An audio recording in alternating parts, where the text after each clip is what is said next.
Visavadar PI આર.એસ. પટેલે બુટલેગરો ઉપર સપાટો બોલાવતા ₹3 લાખ ઉપરનો 2865 બોટલ ઇંગ્લિશ દારૂ ઝડપી પાડ્યો છે।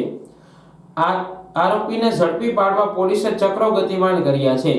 મળતી માહિતી મુજબ વિસાવદર પીઆઈ પટેલ સાહેબની બાતમી મળેલી કે વિસાવદર તાલુકાના મોટા કોટડા ગામે આરીફ સોલંકીએ પોતાના કબજાના ગૌચરની પડતર જમીનમાં ગ્રામ પંચાયતની કચરો ભરવાની ઓરડીમાં ગેરકાયદેસર ઇંગ્લિશ દારૂનો જથ્થો સંગ્રહ કર્યો છે તેવી બાતમી મળતા પીઆઈ પટેલ સાહેબ સાથે પોલીસ સ્ટાફના પીએસઆઈ ડામોર, દિનેશભાઈ કાછેલા, અમીનભાઈ ચોવટ, અજીતસિંહ ભાટી, હિંમતભાઈ મોરી સહિતનાઓએ બાતમીવાળી જગ્યાએ રેડ કરી હતી, જેમાં વિવિધ બ્રાન્ડની ઇંગ્લિશ દારૂની બોટલ નંગ કુલ 2865 મળીને કુલ કિંમત ₹3,01,624 સહિતનો મુદ્દામાલ ઝડપી પાડીને આરોપી આરીફ વિરુદ્ધ પ્રોહિબિશન કલમ 65(E) 116(B) હેઠળ ગુનો દાખલ કરીને આરીફ સોલંકીને ઝડપી પાડવા પોલીસે તપાસ હાથ ધરી છે।